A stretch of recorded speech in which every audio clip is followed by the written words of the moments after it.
Hai Sobat Podcast, selamat datang di episode terbaru kami, di mana kita menjelajahi berbagai isu penting yang mempengaruhi kehidupan kita sehari-hari. Saya, Zahra Revangelin, dan hari ini kita akan membahas topik yang sangat mendalam dan seringkali menyentuh banyak orang, yaitu perundungan. Pengertian perundungan. Perundungan adalah tindakan menghina dan merendahkan yang dilakukan berulang, sehingga bisa menimbulkan dampak negatif bagi korbannya. Contoh-contoh perundungan yaitu 1. Menyebarkan kebohongan atau gosip tentang seseorang.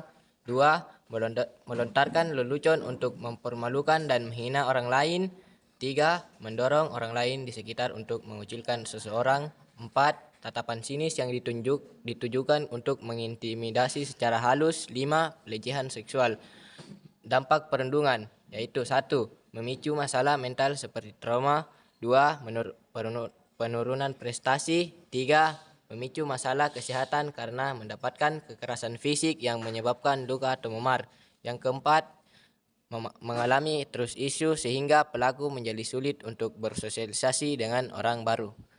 Penyebab perundungan. Pertama, ingin memiliki kekuasaan dan memegang kendali. 2.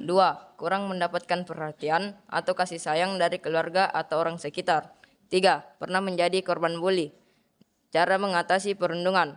Yang pertama, melakukan sosialisasi tentang perundungan. Kedua, menerapkan peraturan yang tegas mengenai perundungan. Ketiga, memberi dukungan pada korban yang mengalami perundungan. Dan keempat, memantau media sosial siswa. Adapun contoh Aksi perundungan kembali terjadi di kalangan pelajar Kota Makassar, Sulawesi Selatan.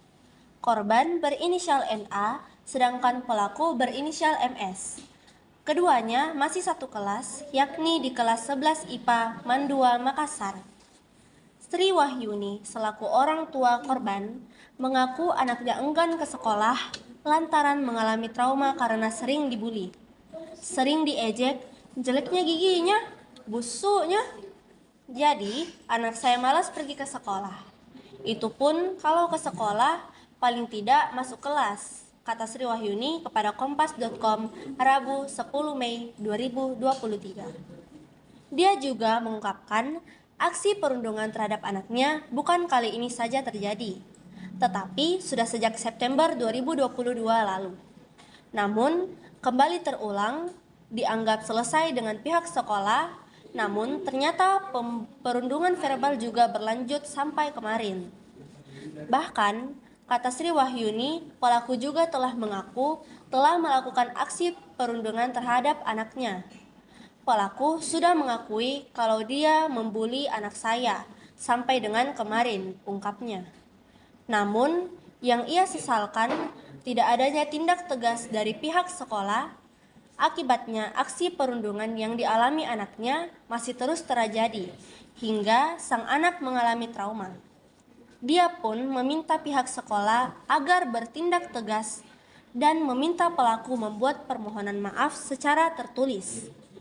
Saya mau ada pernyataan permohonan maaf dari pelaku secara tertulis dan bermaterai, ucap dia.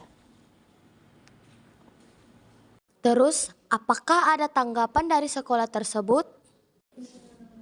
Tanggapan sekolah sementara itu, Kepala Sekolah MAN 2 Makassar, Darmawati angkat bicara terkait isu perundungan atau bullying yang terjadi di lingkungan sekolahnya. Darmawati mengatakan persoalan itu telah terjadi pada September 2022 lalu.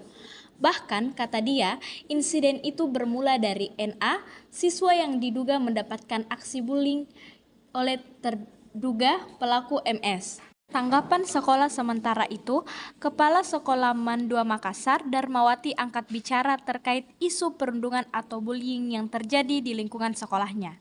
Darmawati mengatakan persoalan itu telah terjadi pada September 2022 lalu. Bahkan, kata dia, insiden itu bermula dari NA, siswi yang diduga mendapatkan aksi bullying oleh terduga pelaku MS. Jadi itu masalahnya sejak September 2022 dan sudah dimediasi. Sebenarnya awalnya NA dapat berita hoaks dari orang lain yang bukan dari Mandua tentang MS. Tentu temannya MS keberatan dan waktu itu terjadi peristiwa bully. Ucapnya kepada kompas.com Rabu 10 Mei 2023. Namun, kata Darmawati, kasusnya sudah selesai dan orang tua kedua siswa juga telah dipanggil. Tapi informasi kasus bullying itu kembali mencuat dan beredar hingga viral di sosial media. Semua dipanggil dan sampai beritanya muncul lagi. Saya panggil lagi mereka, kedua siswa, termasuk orang tuanya. Jadi, justru yang dibully itu sebenarnya menjadi sumber, tapi saya harus merangkul dan mendengarkan semua masalah anak didik saya, ujarnya. Dia menuturkan setelah memanggil kedua siswa, termasuk ke orang tuanya. Mereka telah mengakui kesalahan masing-masing, jadi semua sudah saling mengakui kesalahan masing-masing. Karena berita yang tidak benar. Akhirnya temannya keberatan, jadi bukan bullying. Tidak seperti itu, masalahnya sebenarnya dari NA. Tapi tidak ada yang bisa saya salahkan. Saya harus jadi penengah di antara mereka, bebernya.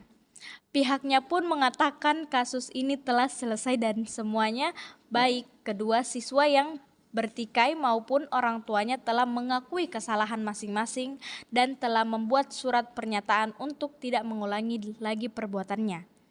Sebab, menurut Darmawati, kasus ini justru mencoreng nama baik MAN 2 Makassar, sehingga ia meminta keduanya tidak mengulangi lagi perbuatannya dan bisa saling memaafkan.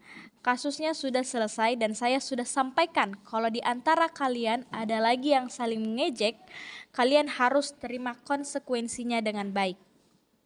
Informasi tadi menutup jumpa kami pada podcast kali ini. Saya Andi Zikri Zahirul Haq dan teman-teman kami dari kelompok 4 pamit undur diri. Semoga kita dapat bertemu lagi di podcast selanjutnya.